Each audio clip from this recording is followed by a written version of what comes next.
Bom dia, amigos. Viva a vida está no ar. Eu tenho um privilégio de estar com você nesta manhã, neste sábado, para fazer uma pequena apresentação do nosso programa. Há tantos assuntos importantes, há tantos temas relevantes e há tantas necessidades. Então, nós do programa Viva a Vida, nós entendemos que será uma grande bênção nesta manhã você assistir a uma palavra que foi ministrada na igreja sobre o perdão, a necessidade de nós perdoarmos. Há tantas ideias, há tantos pensamentos, mas a gente quer afirmar para você nesta manhã e pode acreditar que o melhor é perdoar. Talvez você enfrente uma luta, uma necessidade, e o melhor que você pode fazer é perdoar. Assista o programa, você será abençoado.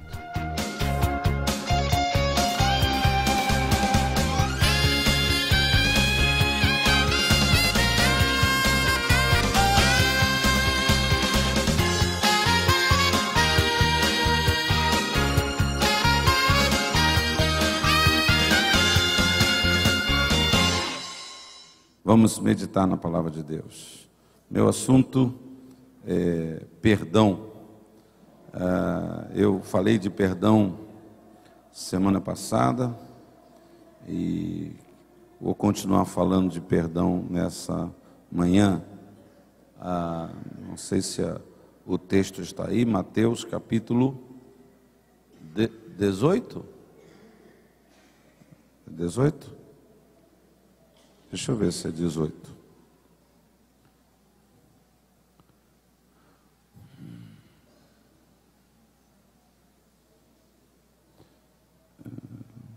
(16) Acho que eu dei errado. Tá 18, né?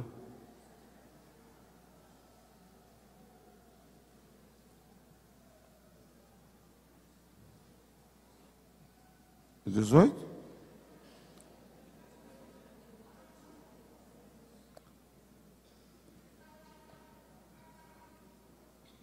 Você aguenta um pouquinho que eu vou chegar, tá?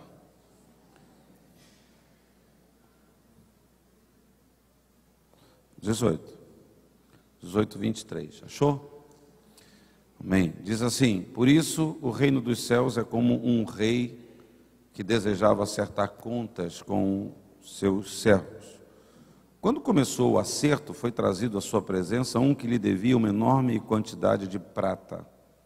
Como não tinha condições de pagar, o Senhor ordenou que ele, sua mulher, seus filhos e tudo o que ele possuía fossem vendidos para pagar a dívida.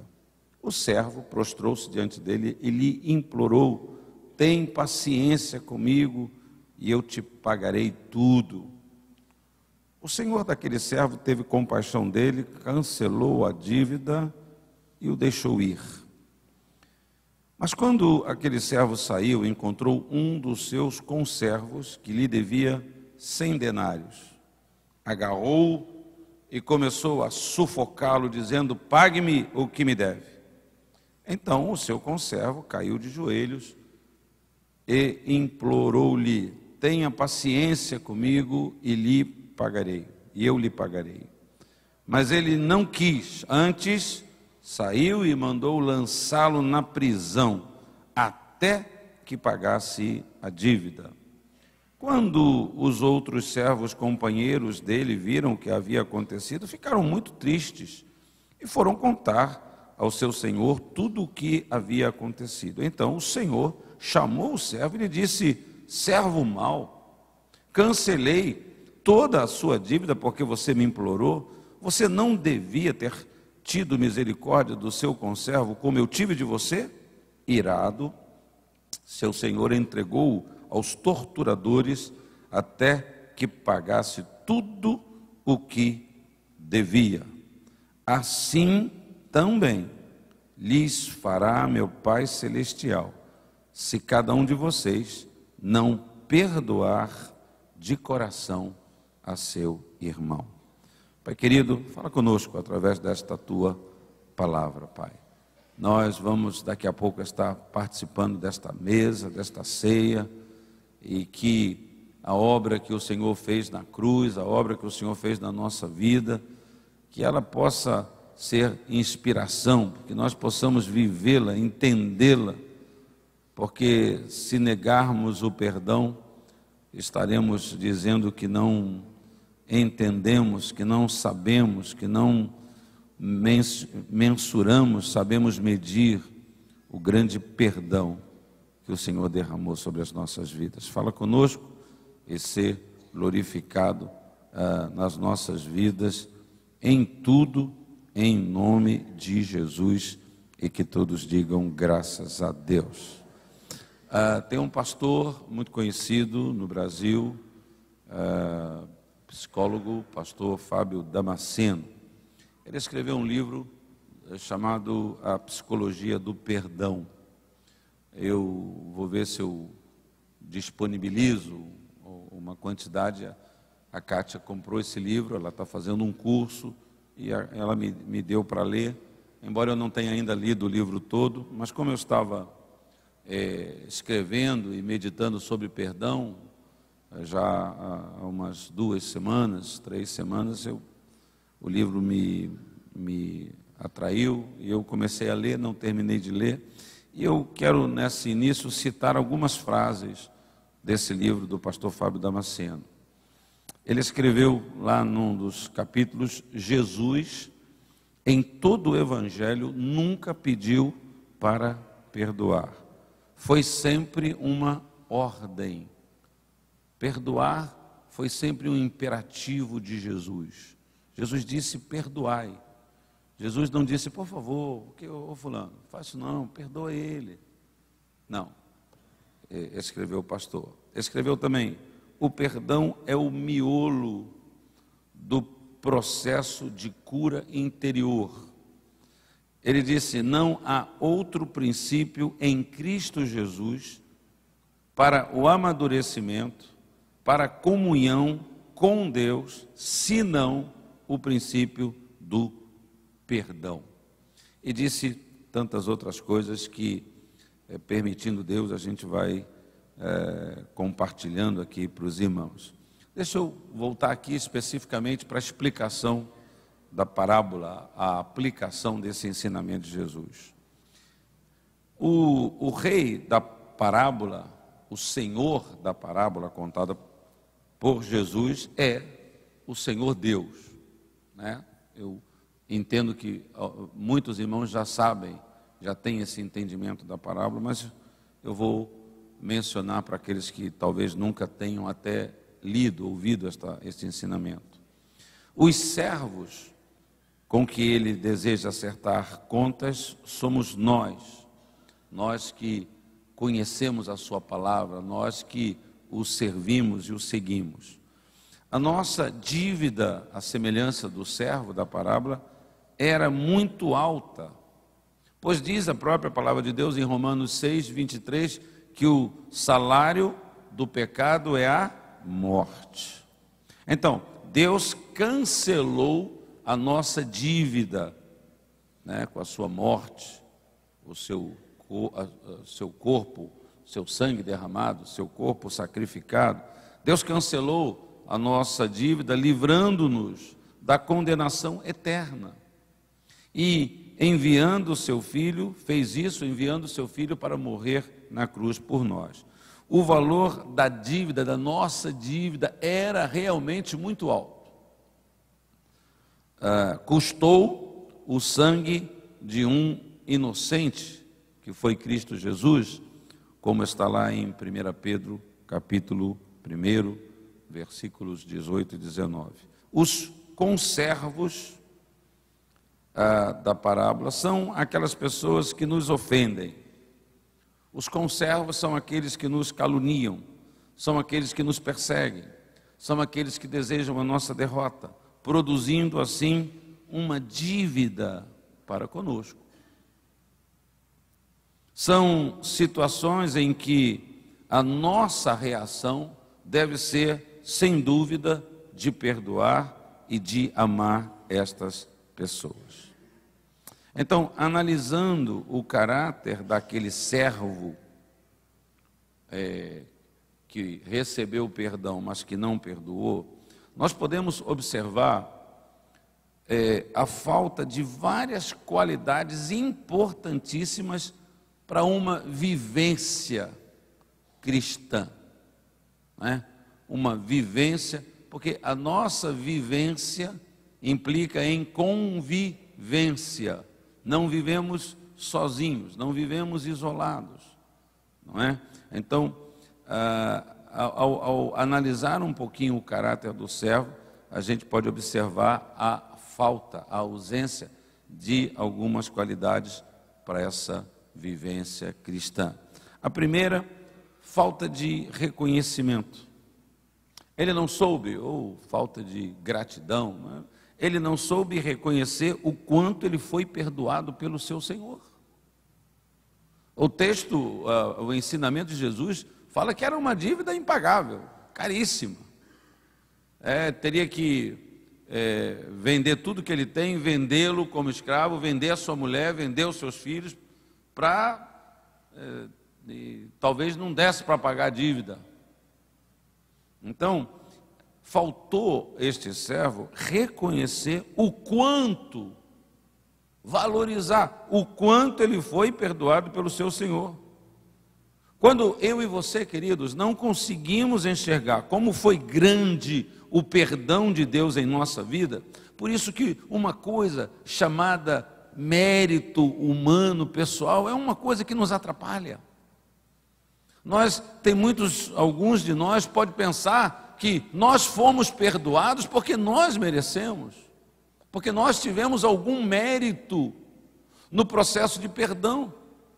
E essa coisa de mérito, ela nos acompanha alguns em todo o caminho, né? Tem pessoas que acham que elas precisam cantar porque elas merecem, porque elas têm condições, elas têm uma voz, né? Se cantam, se fazem alguma coisa, é porque tem algum mérito na vida delas. Por algum mérito, elas é que conquistaram. Não entendemos que aquilo tudo que a gente faz é dádiva de Deus, é oferta de Deus, é graça de Deus na nossa vida. Se sou um pastor hoje, não é porque eu sou um poço de virtudes e de capacidade. Você deve crescer intelectualmente, você deve estudar, você deve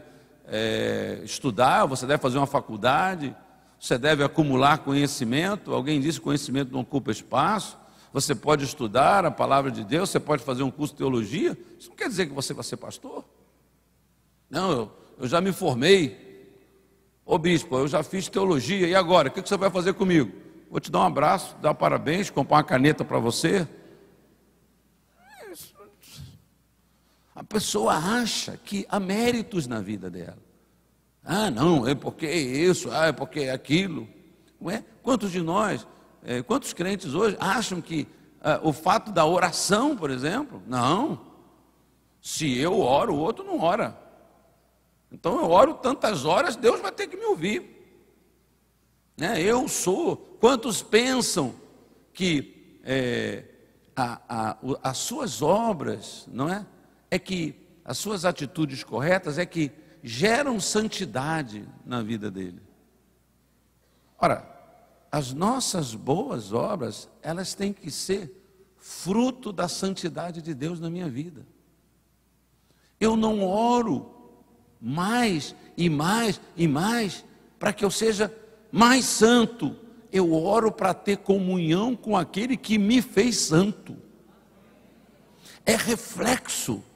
Eu fui purificado, eu fui liberto.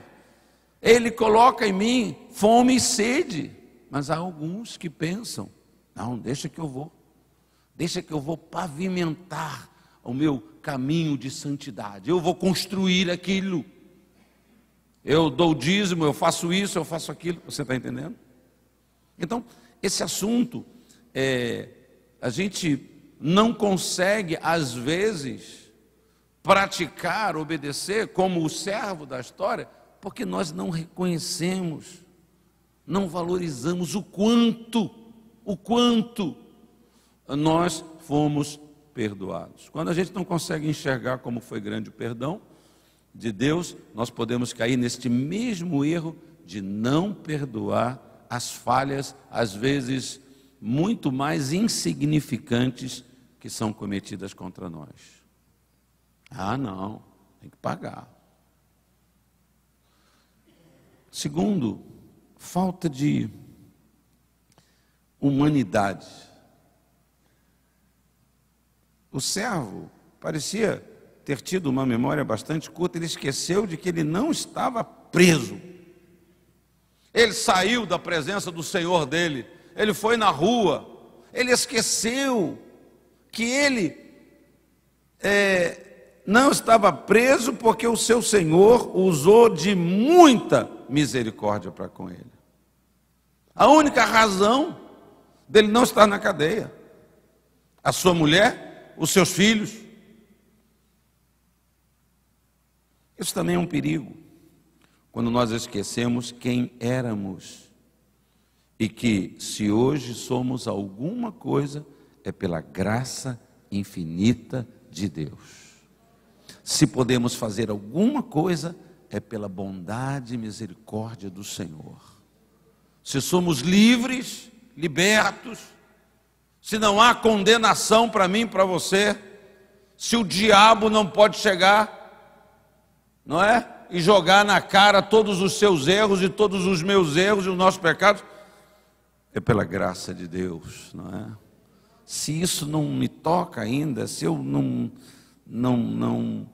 entendo isso, eu não consigo perdoar, eu não vou perdoar ninguém, eu vou agir como esse servo, porque faltou para ele essa humanidade, essa capacidade, essa graça. Eu estava ontem relendo os frutos do Espírito. Eu tenho mencionado isso aqui, não é? Tem muitos frutos do Espírito que a gente passa desapercebido, não é? Na versão NVI fala de, por exemplo, bondade. Ninguém é bom, né? Alguém chegou para Jesus e falou assim: bom mestre, e por que você me chama de bom? Né? Que papo é esse? Só há um que é bom, que é Deus, tal. Mas a Bíblia diz lá em Gálatas que o fruto do Espírito é bondade. Na NVI, além de bondade, tem um outro fruto do Espírito que é amabilidade. Pense, você é uma pessoa amável, no trato, há uma amabilidade. Isso não é uma coisa, não, o fulano é muito legal, parece que o fulano nasceu assim. Tem gente com temperamento diferente, tem gente mais calma, tem gente mais acelerada, mas amabilidade, bondade é fruto do Espírito. E quem é cheio do Espírito tem que ter a bondade, né? Essa falta de humanidade do homem, essa falta de bondade, de generosidade, de capacidade para perdoar, recebeu tanto e não pôde. Na verdade, faltou a esse servo o viver o perdão. Você sabe o que é necessário para se viver o perdão? Sabe? O que é preciso para você viver o perdão? Hein? Oi? Que? Você não sabe o que precisa para viver o perdão? Perdoar. O que precisa para ser dizimista? Entendi. Entendi o dízimo, entendi, tem que dar. Quanto que é? O dízimo é a 10ª parte. Entendeu tudo. E aí? Você virou um dizimista? Não. Você só recebeu uma informação sobre isso. Você só se torna dizimista. É dizimista quem dá o dízimo. Não é dizimista quem acredita, não é dizimista quem fala para os outros ser. Não é dizimista quem, né? O que é preciso para se viver o perdão? Perdoar. Ah, eu sei, não, tem que perdoar, eu vou. Não, está certo, viu, irmão? Está certinho, tem que perdoar. Mas se você não perdoar, você não vive. Então, o servo, ele não viveu o perdão, ele agarrou o cara, paga. Não sei se ele ligou para o 190, se ele apitou, pi, polícia, bota ele na cadeia, executa a dívida. Para vivermos o perdão, prega para o irmão do lado, queridão, faz uma voz bonita, fala para ele assim, querido, para viver o perdão, nós temos que perdoar. Fala para ele aí. Viu, irmão? Aprendeu? É bom falar para os outros fazer, né? É legal, gostoso, maravilhoso. Ah, se um dia o bispo deixar eu pregar, eu vou falar muita verdade aqui, eu vou ensinar. Porque isso é bom falar. O servo, mesmo sendo perdoado, não conseguiu fazer o mesmo com seu conservo, preferiu, escolheu, decidiu condená-lo. Muitas pessoas, ouçam, não conseguem desfrutar do perdão e deixam que o ódio e a sede de vingança dominem o seu coração. Você já deve ter ouvido, eu já ouvi esta palavra de alguém. Bom, agora que eu estou num nível mais importante, agora que eu assumi a gerência, todos os que me humilharam vão me pagar. Já ouviu isso? Alguém? No banco, quando eu trabalhava no banco, eu ouvia isso.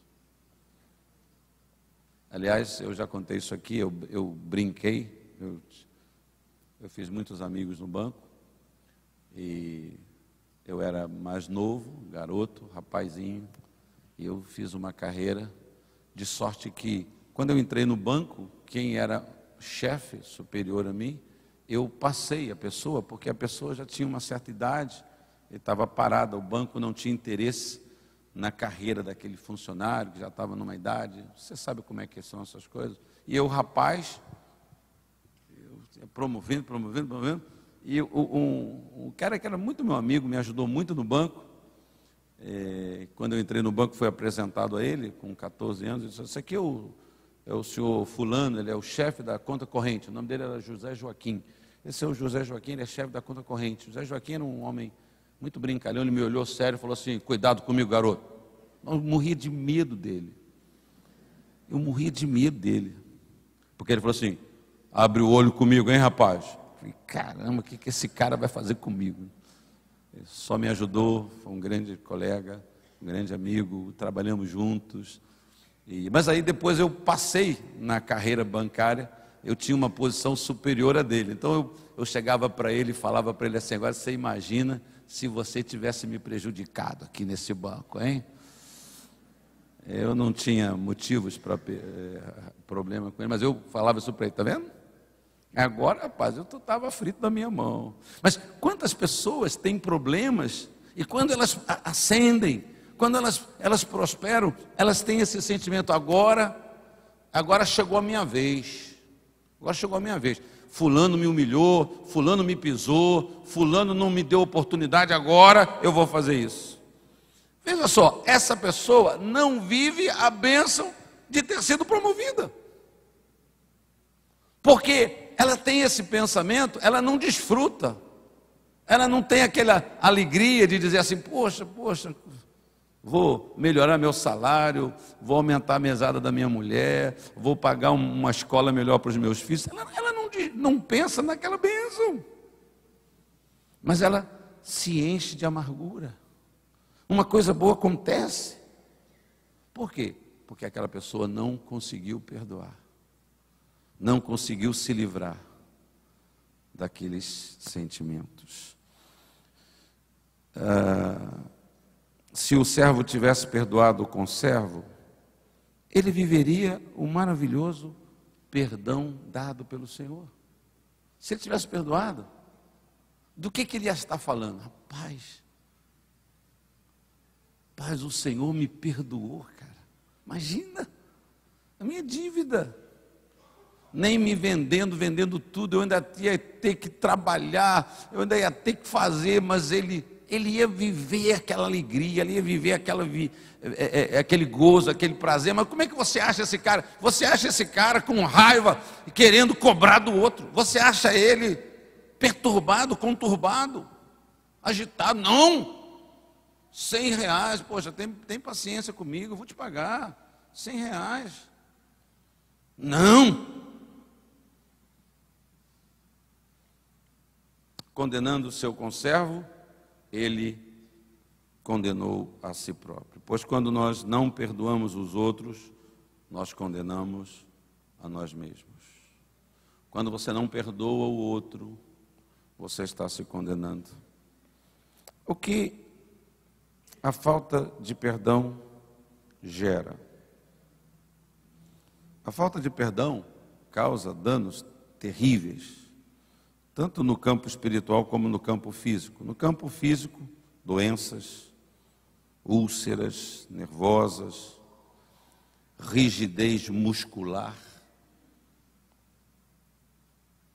Gente,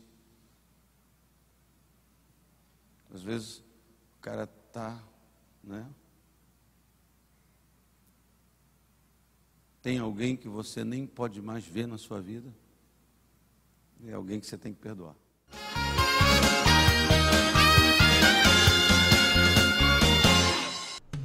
A Editora Conselho traz até você uma literatura cristã de qualidade. Bereshit, o que a ciência e a Bíblia dizem sobre a criação. Evangelho Digital, as modernas tecnologias a serviço do Evangelho. Levita, um guia para seminários de louvor e adoração. História da Igreja, a história do cristianismo de Jesus aos dias de hoje. O silêncio das mãos, uma reflexão sobre a eficácia da não-reação. O amor que desperta a vida, um tema comum a todo ser humano. Enchendo as talhas do milagre, uma obra que reacenderá a sua fé. Cartas de Timóteo, reflexões diárias para a sua vida devocional. Editora Conselho, trabalhando para abençoar a sua vida. Entre em contato conosco. Telefone 0 operadora 21 3326 3844 ou através do nosso e-mail editoraconselho@portalnovavida.org.br.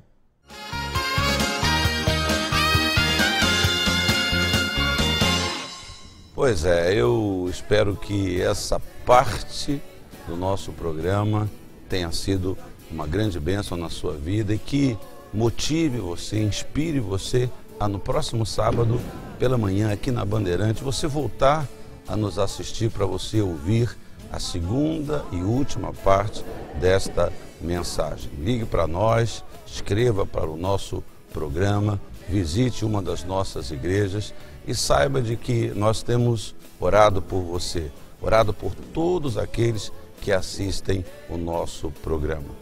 Desejamos para você um bom final de semana. Amanhã vamos estar na Casa de Deus. Próximo sábado estaremos de volta aqui neste horário, aqui neste programa. Um bom dia, Deus te abençoe rica e abundantemente. Deus tem